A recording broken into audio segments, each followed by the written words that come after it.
ഇന്നത്തെ നമ്മുടെ ഈ ചർച്ചയിലേക്ക് എല്ലാവർക്കും സ്വാഗതം. ഈ ചർച്ച തുടങ്ങുന്നതിന് മുൻപ് നിങ്ങൾ ഈ ചാനൽ ലൈക്ക് ചെയ്യാനും ഷെയർ ചെയ്യാനും സബ്സ്ക്രൈബ് ചെയ്യാനും മറക്കരുത്. നിങ്ങളുടെ പിന്തുണ ഞങ്ങൾക്ക് വളരെ പ്രധാനപ്പെട്ടതാണ്. അപ്പോൾ ശരി, നമുക്ക് വിഷയത്തിലേക്ക് കടക്കാം. അസ്സലാമു അലൈക്കും വറഹ്മത്തുള്ളാഹി. ഇതിലിടക്ക് ഏതൊരു പരിപാടിയിൽ റയീസുൽ ഉലമ സുലൈമാൻ ഉസ്താദ് സ്റ്റേജിലേക്ക് കടന്നു വരുമ്പോൾ പ്രസംഗിച്ചു കൊണ്ടിരിക്കുന്ന സീഫൈസി ഉസ്താദ് പ്രസംഗം നിർത്തിയില്ലോ എന്ന് പറഞ്ഞ് കാടിളക്കി നടന്നിരുന്നു. അതിന് ദിവസങ്ങൾ കഴിയുന്നതിന് മുമ്പ് കഴിഞ്ഞ ദിവസം വഴിപ്പാറയിൽ വെച്ചിട്ട് അതിന് നല്ലൊരു മറുപടി അതേ നാണയത്തിൽ കിട്ടി. മനസ്സിലാക്കണ്ടേ? എല്ലാവരും കണ്ടിട്ടുണ്ടാവും, എല്ലാവരും ശ്രദ്ധിച്ചതാണ്. ഇവരുടെ കൂട്ടത്തിൽ രണ്ടാമൻ തലതൊട്ടപ്പനായ ഷെയ്ഖിന്റെ മുസാഹറത്തൊക്കെയുള്ള ആള് കയറി വരുമ്പോ കുഞ്ഞഹമ്മദ് പ്രസംഗിക്കാണ്. അപ്പൊ കുഞ്ഞഹമ്മദ് ഇത് മൈൻഡേ ചെയ്യുന്നില്ല. അവിടെ മുറിയാത്ത സുഹബത്ത് ഉണ്ടാകണ്ടേ? മുജാഹിദ് കണ്ടില്ലേ, ഓനിക്ക് പ്രശ്നം വേണ്ട വിധത്തിലുണ്ട് വന്നാലും ഓൻ ഏർവാടിക്കോവും. പിന്നെ ഓനിക്ക് ഏർവാടി പ്രശ്നമല്ല, പിന്നെ അന്ധവിശ്വാസം, അനാചാരം അതൊന്നുമില്ല. അത് പുറത്ത് പ്രസംഗിക്കുക. രാത്രി സ്റ്റേജിലുള്ള മറ്റുള്ളവരൊക്കെ എഴുന്നേറ്റ് നിൽക്കുന്നു, ബഹുമാനിക്കുന്നു ഒക്കെ ഉണ്ട്. ഇനി അതിന് ശേഷം നമ്മളെ ഉഷാദ് കയറി വരുമ്പോൾ അള്ളാഹു അനുഗ്രഹിച്ച് നൽകിയ പ്രഭാഷകനാണ്, അനുഗ്രഹീത പ്രഭാഷകനാണ് എന്നൊക്കെ കുറേ പുകഴ്ത്തലുകളൊക്കെ പറഞ്ഞ് തക്ബീറൊക്കെ ചൊല്ലിയിട്ട് ആനയിക്കുന്നുണ്ട്. എല്ലാവരും എഴുന്നേൽക്കുന്നു, ബഹുമാനിക്കുന്നു ഒക്കെ ഉണ്ട്. ബഹുമാനപ്പെട്ട ഹസൻ ഉസ്താദ് വരുന്നു. കാലം കാതോർത്ത് വെച്ച അനുഗ്രഹീത പണ്ഡിത പ്രഭാഷകൻ, മഹാന്മാരായ കാലഘട്ടത്തിൻ്റെ മശായിഖന്മാരുടെ സർവ അനുഗ്രഹ ആശീർവാദങ്ങളും ഏറ്റുവാങ്ങി ഈ ഉമ്മത്തിന് അള്ളാഹു കനിഞ്ഞേകിയ അനുഗ്രഹീത പണ്ഡിതൻ വന്ദനായ ശൈഖുന അഹ്സൻ ഉസ്താദ് നമ്മുടെ വേദിയിലേക്ക് കടന്നു വരുന്നു. അല്ലാഹു അക്ബർ, അല്ലാഹു അക്ബർ, അല്ലാഹു അക്ബർ, അല്ലാഹു അക്ബർ വലില്ലാഹിൽ ഹംദ്. അവസാമത്തിനും നൗഷാദിനും രണ്ട് നീതിയാണോ ഇവരുടെ കൂട്ടത്തിൽ? അത് പറയാൻ ഞങ്ങൾക്കൊരു ഭയമില്ല. ഈ നൗഷാദ് വരുമ്പോൾ അഭിസംബോധനം ചെയ്ത കൂട്ടത്തിൽ മഹാന്മാരായ മഷായിഖന്മാരുടെ ആശീർവാദങ്ങൾ ഏറ്റുവാങ്ങിയ എന്നൊക്കെ പറയുന്നുണ്ട്. കുറുവട്ടൂരികളോട് ഞാനൊന്ന് ചോദിക്കട്ടെ, ഏത് മഹാന്മാരുടെ ആശീർവാദമാണ് കിട്ടിയത്? ഏത് മഷായിഖന്മാരുടെ ആശീർവാദമാണ് കിട്ടിയത്? ഈ ലോകം മുഴുവനും നൽകപ്പെട്ട നേതാക്കളാണ്, സാധാത്യങ്ങളാണ്, അസ്ഹാബുൽ വഖ്തുകളായ ഇന്നത്തെ മശായിഖന്മാർ. അത് പറയാൻ ഞങ്ങൾക്കൊരു ഭയമില്ല. ഓല് മാലിക്കാണ്. അത് വെറും സ്ഥലത്തിന്റെ മാത്രമല്ല, ഭൂലോകത്തിന്റെ മൊത്തം മാലിക്കാണ് അവർ. അത് വേറെ ഒരു കാര്യം.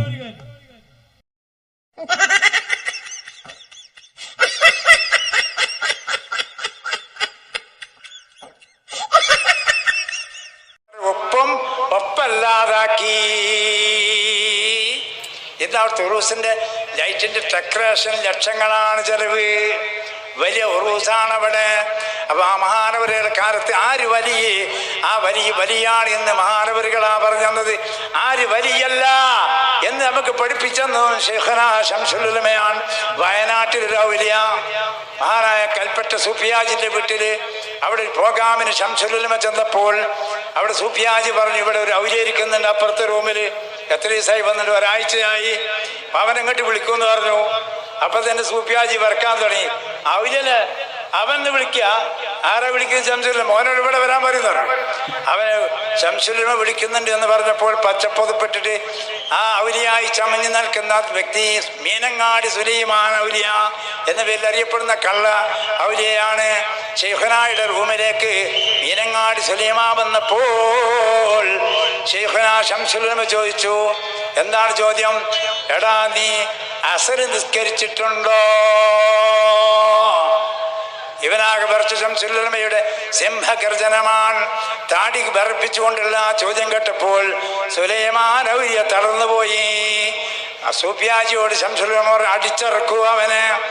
മലയിൽ ആരാന്റെ കൂട്ടിലെ കോയി തിന്നാൻ നടക്കുന്ന കള്ള ഔലിയ ചമഞ്ഞവനാണ്, അടിച്ചിറക്കൂ അവനെ. അങ്ങനെ അവൻ അടി കിട്ടിയിട്ട് കോഴിക്കോട് ജില്ലയിലേക്ക് കടന്നു. ഇപ്പം ഞങ്ങളുടെ നാട്ടിൻ്റെ അടുത്ത് ചാത്തമംഗലം എന്ന് പറയുന്ന ഒരു സ്ഥലമുണ്ട്. അവിടെ മുസ്ലിം മംഗലല്ല, ചാത്തമംഗലമാണ്.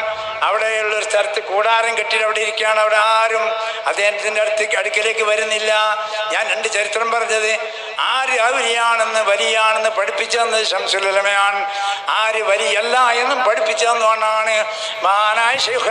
നൗഷാദിൻ്റെ സ്വന്തം ഉസ്താദ് സുലൈമാൻ ഉസ്താദിൻ്റെ ആശീർവാദം നൗഷാദിനുണ്ടോ, പിന്തുണയുണ്ടോ? കുഞ്ഞാമതിൻ്റെ ഉസ്താദ്മാരുടെ പിന്തുണയുണ്ടോ? സമദിൻ്റെ ഉസ്താദ്മാരുടെ പിന്തുണയുണ്ടോ? വലിയ തലതൊട്ടപ്പൻ്റെ ഉസ്താദ്മാരുടെ പിന്തുണയുണ്ടോ? ഈ കൂട്ടത്തിൽ ആരെങ്കിലും നിങ്ങളുടെ കൂടെയുണ്ടോ? പരിഗണിക്കപ്പെടാവുന്ന ഏതെങ്കിലും ആലിമ്യങ്ങളുണ്ടോ? ഇല്ല എന്നുള്ളതാണ് സത്യം. എന്നല്ല കേരളത്തിൽ പ്രവർത്തിച്ചു കൊണ്ടിരിക്കുന്ന 4 സമസ്ത, അവരിൽ ആരെങ്കിലും പിന്തുണ നിങ്ങൾക്കുണ്ടോ? പറയാൻ ഇവർക്ക് ധൈര്യം വന്നിട്ടില്ല. പിന്നെ തങ്ങൾ പറയുന്നുണ്ട്, അതെന്തോ ആകട്ടെ, നമ്മൾ സ്വപ്നത്തിൽ പലരെയും കാണാം, അത് കണ്ടോട്ടെ. പക്ഷെ റസൂലുള്ളാഹിയുടെ വിഷയത്തിൽ പിശാച് വരൂല. നീ പറഞ്ഞത് അബദ്ധമാണ്, അഹ്ലുസുന്നയുടെ ആശയമല്ല, തനിച്ച വഹാബിസമാണ്. പിന്നെ ഒന്നും അറിയാതെ സമസ്തന്റെ കീശേരിയിലെ ജലാലിയ കോളേജിലെ ദർസ് നടത്തിക്കൊണ്ടിരിക്കുന്ന സമസ്തയുടെ അധ്യക്ഷനായ ഈ ഉമ്മത്തിന്റെ നെഞ്ചിലെ രാജകുമാരനായി വിരാജിക്കുന്ന സയ്യിദുൽ ഉലമക്കെതിരെ കുതിര കയറുക. നിങ്ങളല്ലേ ജിഫ്രി തങ്ങളുടെ മഹത്വം പറഞ്ഞിരുന്നത്? നിങ്ങളല്ലേ സയ്യിദുൽ ഉലമ എന്ന് പരിചയപ്പെടുത്തിയത്? സയ്യിദുൽ ഉലമ പറഞ്ഞത് അബ്ദുസ്സലാം സുല്ലമി പറഞ്ഞ അതേ ആശയാണ്. എന്ത് കുരുത്താടോ മക്കള്? അത് വ്യക്തമായില്ലപ്പോ നിങ്ങൾക്ക്? ഞങ്ങൾ ആശയവും വ്യക്തമായില്ലേ? അതാണ് നിലപാട് എന്ന് മനസ്സിലായില്ലേ? ഒരു വെറുപ്പില്ല. നിങ്ങൾക്ക് ഉറപ്പല്ലേ ഇപ്പോ സയ്യിദുൽ ഉലമയോട്? ഞങ്ങൾ അത് ഇപ്പോഴും പറഞ്ഞുകൊണ്ടിരിക്കുകയാണ്. വെറുപ്പൊന്നുമില്ല, ഇഷ്ടമാണ്, സ്നേഹമാണ്, ആദരവാണ്. സയ്യിദുൽ ഉലമയെ പരിഹസിക്കുക. ഞാൻ പറയുന്നത് അഹ്ലുസുന്നക്കെതിരായ ഒരു വാദം ഇഫ്രീ തങ്ങൾ ഉപ്പാപ്പ കൊണ്ട് പറയിപ്പിച്ച് അതിനെ വെളുപ്പിച്ചെടുക്കാമെന്നാണ് വിചാരമെങ്കിൽ ഞങ്ങളെ മുമ്പിൽ അത് നടക്കുകയില്ല. ഗുരുനാഥനെതിരെ ആണ് ഇവരുടെ ആക്രോശം, പരിഹാസങ്ങൾ. എന്ത് കുരുത്താടോ മക്കള്? അതുമില്ല. പിന്നെ നിങ്ങൾ പറയുന്ന മശായിഖന്മാർ ആരാണ്? ഇടയ്ക്ക് ഒരു കാര്യം കൂടി ചോദിക്കുകയാണ്. ഒരു വിഷയം സ്ഥിരീകരിക്കാൻ വേണ്ടി മഹാനരായ വൈലത്തൂർ തങ്ങൾ പാപ്പാന്റെ ഒരു 17 മിനിറ്റ് വീഡിയോ ഇട്ടിരുന്നു. അതൊരു 30-40 പരമാവധി 1 മിനിറ്റ്, അതാണ് ആ വിഷയം സമർത്ഥിക്കാനുള്ളത്. അത് കഴിഞ്ഞാൽ ബാക്കിയൊക്കെ ഇവിടുത്തെ ആലിമ്യങ്ങളൊക്കെ അംഗീകരിച്ചുകൊണ്ട്, അലിമ്യങ്ങളെ മദ്ഹ് പറഞ്ഞുകൊണ്ടുള്ള റഈസുൽ ഉലമയെ പറ്റി അവിടുത്തെ ഉസ്താദുൽ അസാത്തിദ് ഉസ്താദ് പറഞ്ഞ വിഷയങ്ങളൊക്കെ സമർത്ഥിച്ചുകൊണ്ടാണ് വലത്തൂർ തങ്ങൾ പാപ്പാന്റെ പ്രഭാഷണം മുന്നോട്ട് പോകുന്നത്. അതിൽ ഈ പറഞ്ഞ ആലിമ്യങ്ങളെ പൊന്മള ഉസ്താദിനും പേരോട് ഉസ്താദിനെയും മഹത്വവൽക്കരിച്ചുകൊണ്ടാണ് വലത്തൂർ തങ്ങൾ പാപ്പ പറയുന്നത്. യഥാർത്ഥത്തിൽ അഹ്ലുസുന്നത്തുൽ ജമാഅത്തിന്റെ വിശ്വാസാചാരങ്ങൾ അത് മാത്രമാണ് രക്ഷയുടെ ഒരു ഭാഗമുള്ളത്. വിജയത്തിന് നിദാനം അതാണ്. അതിൻ്റെ തനിമ നിലനിർത്തുക എന്നുള്ളതാണ് ലോകത്തിലെ ഏറ്റവും വലിയ ബാധ്യത. അതിൻ്റെ തനിമ ലോകത്ത് നിലനിർത്തുക, ആ കാര്യത്തിൽ ഇന്നും അന്നും എന്നും അതിനർഹതയുള്ളൂ. മഹാരഥന്മാരായ എൻ്റെ വയതിൽ ഈ പറഞ്ഞതുപോലൊന്നുമല്ല. മഹാരഥന്മാരായ അള്ളാഹുവിൻ്റെ മഹത്തുക്കൾ അതിന് അനുവാദം നൽകി ആസ്വദിച്ച് നിങ്ങൾ യഥാർത്ഥത്തിൽ ആണ് ദീനിൽ പ്രവർത്തിക്കും. നിങ്ങൾ മൂസ നബി അലൈഹി ഇസ്ലാമിൻ്റെ അതേ സ്ഥാനം, ദീനിൻ്റെ ബാഹ്യരൂപം ഈ ലോകത്ത് വ്യക്തമാക്കുക. അതാണ് നിങ്ങളുടെ ബാധ്യത. മറ്റുള്ള വിജ്ഞാനങ്ങൾ നിങ്ങളിൽ ഇരിക്കട്ടെ. ഇവിടെ പ്രവാചക സ്വല്ലല്ലാഹു അലൈഹി വസല്ലം എന്നിവിടെ നിർവഹിച്ചു പോകുന്ന സഹാബത്ത് അതേ ചര്യയിൽ ലോകത്തിൽ ജനങ്ങളെ സന്മാർഗത്തിലേക്ക് വിളിക്കുക. സന്മാർഗത്തിലേക്ക് ജനങ്ങൾ നിങ്ങളെ അനുഗമിക്കും. ഇതാണ് മഹാന്മാരായ ഒട്ടനവധി നേതൃത്വങ്ങൾ ലഭിസ്ഥാനുള്ളത്. അതുകൊണ്ട് തന്നെയാണ് സാധാരണക്കാരായ നാം എല്ലാം അദ്ദേഹത്തെ ഇക്തിദാ ചെയ്യുന്നത്, തുടരുന്നത്. അതിൻ്റെ വിജയത്തിൻ്റെ നിധാനം അത് ഉൾക്കൊള്ളുന്ന ഒരു വ്യക്തിയായതുകൊണ്ട് അത് ലോകത്തിന് ഫലപ്പെടുകയും ചെയ്യുന്നു, മറ്റുള്ളവരെ പോലെയല്ല. ആയതുകൊണ്ട് വാക്കുകൾ ചുരുക്കുന്നു.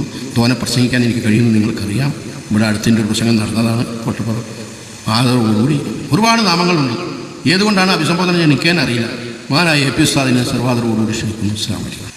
വൈലത്തൂർ തങ്ങൾ പാപ്പ പറയുന്നത് നിങ്ങൾക്ക് തെളിവാണെങ്കിൽ അതിൽ പറഞ്ഞെല്ലാം നിങ്ങൾ അംഗീകരിക്കുന്നുണ്ടോ? അങ്ങനെ അംഗീകരിക്കുന്നുണ്ടെങ്കിൽ റഈസുൽ ഉലമ മഹാനല്ലേ? ആ മഹാന്റെ പിന്തുണ നൗഷാദിനുണ്ടോ? നിങ്ങൾക്ക് ആർക്കെങ്കിലും ഏതെങ്കിലും ആലിമ്യങ്ങളുടെ പിന്തുണയുണ്ടോ? അതൊന്നുമില്ല. വെറും അവകാശവാദം മാത്രം. മശായിഖ് എന്ന വാക്ക് നിങ്ങളുടേതാക്കി മാറ്റാനുള്ള ശ്രമം നടത്തുകയും എന്നിട്ട് അതിലേക്ക് നിങ്ങൾക്ക് പറ്റാവുന്ന ആളുകളെ കൊള്ളിക്കുകയുമാണ് നിങ്ങൾ ചെയ്യുന്നത്. അപ്പൊ ഞാൻ സമസ്തന്റെ ആൾക്കാരും വിശ്വസിന്റെ ആൾക്കാരും ചോദിച്ചപ്പോൾ പറഞ്ഞിട്ടുണ്ടല്ലോ, അവൻ കാട്ട് കള്ളനാണ്. അതിൽ ലത്തീഫ് സാഹിദിക്കൊക്കെ അറിയല്ലോ, സലാം മുസ്ലിയാർക്ക് അറിയല്ലോ, ഞാനാണ് പറഞ്ഞിരിക്കണെന്നുള്ളത്. കൂറ്റമ്പാറബർക്കൊക്കെ അറിയല്ലോ. ആദ്യമായിട്ട് പറഞ്ഞ ആള് ഞാനാണെന്നുള്ളത്. ലോക കള്ളനൊക്കെ കാട്ട് കള്ളനാണ്. നേരത്തെ ഒരു വീഡിയോയിൽ അത് പറഞ്ഞിട്ടുണ്ട്, വിശദീകരിക്കുന്നില്ല. അതല്ലാതെ വേറെ പ്രത്യേകിച്ചൊന്നും സംഭവിക്കുന്നില്ല. നിങ്ങൾ ആരെങ്കിലും പിന്തുണക്കാൻ അങ്ങോട്ട് ചെന്നിട്ടുണ്ടെങ്കിൽ അവരൊക്കെ സമൂഹത്തിൻ്റെ മുന്നിൽ പല വിഷയങ്ങളിൽപ്പെട്ട് പ്രയാസപ്പെട്ടുകൊണ്ടിരിക്കുകയാണ്. ബഹാവുദ്ദീൻ ഉസ്താദിനെ പോലെ, പോളിനെ പോലെ, പലരെയും പോലെ പല വിഷയങ്ങളിലും പെട്ട് അവരൊക്കെ സമൂഹത്തിൻ്റെ മുന്നിൽ ചോദ്യചിഹ്നങ്ങളായി മാറിക്കൊണ്ടിരിക്കുകയാണ്. ഏതായാലും നിങ്ങളുടെ യാത്ര ഇങ്ങനെ തുടരട്ടെ. അസ്സലാമു അലൈക്കും.